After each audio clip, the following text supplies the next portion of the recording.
Hi everybody, this is Craig Tanner for The Mindful Eye and the Daily Critique. Today's image was submitted by Connie, who is an advanced photographer from Arizona. Connie says she took this photo through the glass at the Tucson Desert Museum. She says this mountain lion was asleep when a noise attracted his attention and he swiveled his head towards the light and she made this photograph. She took this image with a crop factor camera and 18-200 zoom with an effective focal length around 80 millimeters, which is a really nice focal length for portraits. And Connie exposed the file at f4.2 for 1/40th of a second. She says that she knows that a crop, as a rule in photography, should give more room in the direction the eyes are looking. She says for some reason she prefers the close crop of this profile, but would like some feedback on that point. And here's what I think Connie's talking about.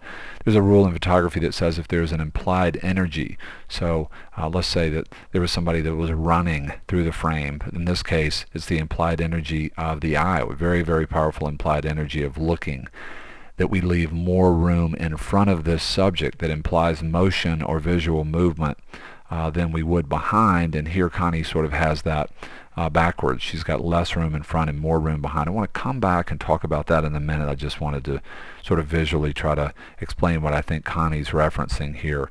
Let's talk first about what we like about this image.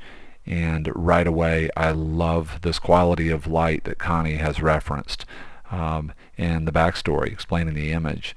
The mountain lion looks into this light and we get this beautiful dimensional lighting, highlights along the edge of the profile of the face, and then the light falls off and we get shadows come back with some highlights here, highlights down in here. The difference between highlight and shadow creates the illusion of form or depth, and this is beautiful dimensional lighting that's creating quite a bit of a feeling of form in the portrait of the mountain lion. You're also getting something very important in sort of a classic portrait, which is stunning quality of light in the eye. The eye is really alive and full of light, and you're getting this beautiful arcing catch light that rhymes. A lot of beautiful qualities of line, and that's another thing that I would mention right away that I love here, is just in the way that Connie's framed this and the lighting and the gesture here with the mountain lion. You're getting very dynamic qualities of line that move through the frame that help to create more of a feeling of depth. We have static qualities of line that run parallel with either the horizontal or vertical framing device of the image, and all of these qualities of line down in here, at least the contouring lines that outline the shape of either the profile portrait of the mountain lion or outlining just the shape of the coloring on the fur of the mountain lion. All of those contouring lines are very dynamic. C curves, S curves. There's also quite a bit of visual rhythm in these contouring lines and the shapes that they're implying. So quality of line is really beautiful here. And another thing very powerful in terms of creating a feeling of depth is complementary color. We get a real strong sense of the blue and orange pair of colors. And we not only are seeing that play out in kind of an overall way, warm background orange, cooler foreground with the puma or the mountain lion, but we're also getting some local differences in color. The eye being very warm, then going back to cool, the nose being very warm, and then going back to a feeling that's more sort of blue-gray cool. Very, very powerful. Another thing that's creating depth here is flow of focus.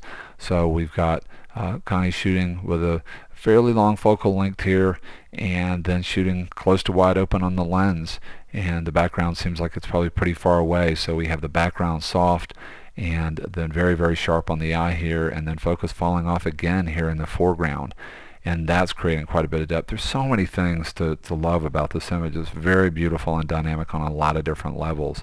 I want to come back to this point that Connie made about the implied energy with less in front and more behind.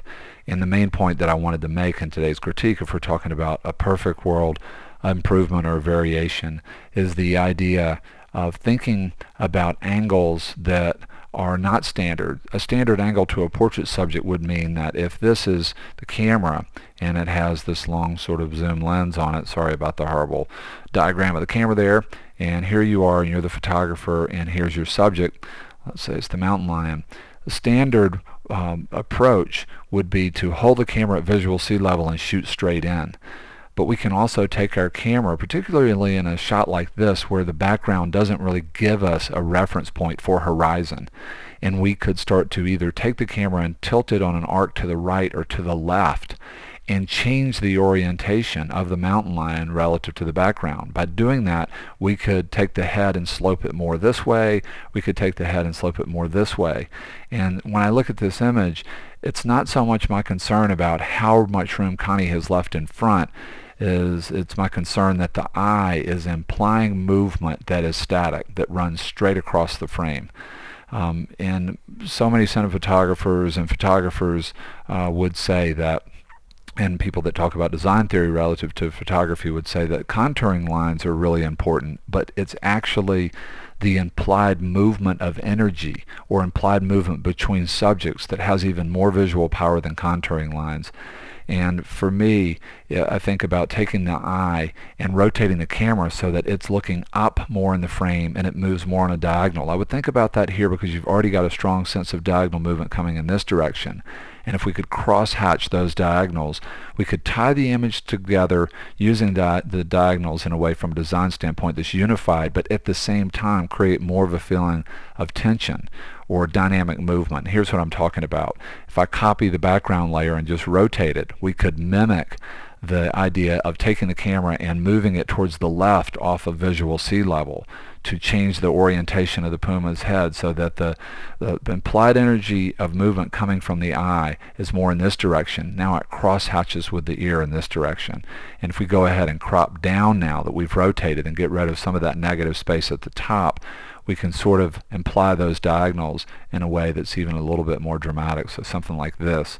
So here's the before and here's the after. Would love to hear what you have to think about that, and would also just encourage you whenever you're shooting portraits and you're looking to start to consider what in cinematography is an old world term would be called Dutch angles, where you take the camera and rotate it off of visual sea level. Can be very powerful.